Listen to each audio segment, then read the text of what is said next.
আসসালামু আলাইকুম। আশা করি সবাই ভালো আছেন। আলহামদুলিল্লাহ আমিও ভালো আছি। তবে গরমের অবস্থা খুবই খারাপ।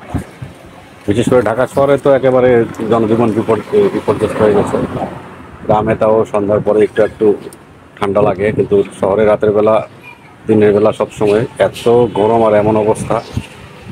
যাদের বাসায় এসি আছে তারা তো মোটামুটি ভালোই আছে, যাদের এসি নাই তাদের মনে হয় যে একটা গরমের এটা অগ্নিকুণ্ডের মধ্যে তারা বসবাস করে, এমন ভয়াবহ অবস্থা।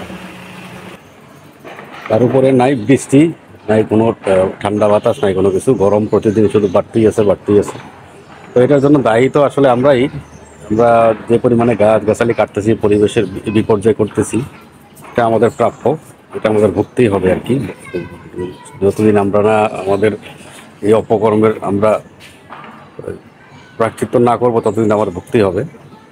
তো এটা থেকে বাঁচার আমাদের এখন থেকে প্র্যাকটিস করতে হবে যে অন্তত 5টা করে গাছ এক একজন আমরা রোপণ করব। তো বাড়ির আশেপাশে যেখানে, আর যাদের জায়গা নাই তারা সরকারি জায়গায় লাগাবেন, মানে যেভাবে হোক অন্তত 5টা গাছ, 5টা না পারলেও অন্তত 2টা গাছ হইলেও আমরা এক একজন গাছ রোপণ করব। আর যে গাছগুলো ছায়া দেয়, অক্সিজেন দেয়, সেই ধরনের গাছ আমরা রোপণ করব। পরিবেশটাকে আমাদের নিজেদেরই রক্ষা করতে হবে, নাহলে আমাদের বাঁচার মতো কোনো উপায় নেই। গত বছর যে একটা গরম ছিল, তো তখন তো এই এপ্রিল মাসের এই সময়টাতে ছিল রোজা। আর এখন তো এই বছর রোজাটা আল্লাহর রহমতে রোজাটা ভালোই গেছে, ঠান্ডা ঠান্ডায় গেছে। কিন্তু এখন যে অবস্থা, এটা আসলে সবাই দেখতেছেন, সবাই ফিল করতেছেন, বলার কোনো তো কিছু নাই। তো ওইটা করতে হবে। তো পরিশেষে কথা এটাই যে হলো আমাদের প্রত্যেকের বেশি বেশি করে গাছ রোপণ করতে হবে। আর সবচেয়ে বড় সমস্যা হলো যে আমরা বর্তমান দেখতেছি যে সরকারি উন্নয়নের নামে যে কাজগুলো হইতেছে, রাস্তাঘাট, রাস্তা ঠিক করতেছে, উন্নয়ন করতেছে, কিন্তু রাস্তার দুই পাশে যে গাছগাছালি যা আছে সব কেটে কুটে একেবারে সাফা করে ফেলতেছে। আর রাস্তার সাইড দিয়ে করতেছে ড্রেন। এখন ওই ড্রেনের কারণে রাস্তায় গাছও লাগানো যাচ্ছে না।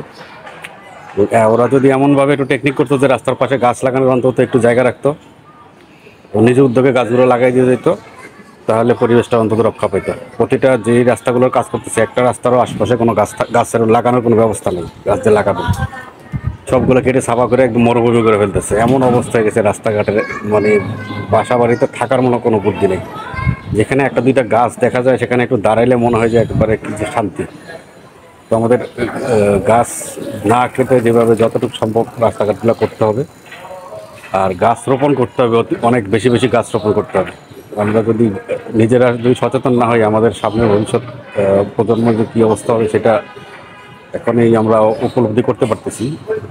তো ভবিষ্যৎ প্রজন্ম যেন আমাদের গালিগালাজ না করে, সেটা থেকে বাঁচতে চাইলে আমাদের এখনই গাছ রোপণ করতে হবে, পৃথিবীটাকে বাসযোগ্য করতে হবে। না, আমাদের যারা পূর্বপুরুষ ছিল তারা প্রচুর পরিমাণে গাছ রোপণ করতে, পরিবেশ ভালো ছিল, আমরা ভালো পরিবেশ পাইছি এক সময়, কিন্তু আমরা এখন বর্তমানে একেবারে এটার অযোগ্য করে ফেলছি। তো এখন আবার আমাদের সেই আগের পরিবেশ ফিরে আনার চেষ্টা করতে হবে যতটুকু সম্ভব। আমরা 2টা 4টা 5টা 10টা যার যতটুকু জায়গা আছে, সাধ্য মতো, তো সেইভাবে গাছ রোপণ করবো, পরিবেশের ভারসাম্য বজায় রাখার চেষ্টা করব। যেখানে হোক, রাস্তার পাশে, নিজের জায়গা, তারপরে সরকারি জায়গা, যেখানে সম্ভব আমরা গাছ রোপণ করবো ইনশাআল্লাহ। তো সবাই আমরা অবশ্যই চেষ্টা করব গাছ রোপণ করার জন্য, আমাদের আগামী প্রজন্মকে সুস্থভাবে বাঁচার জন্য, সহযোগিতা করার জন্য।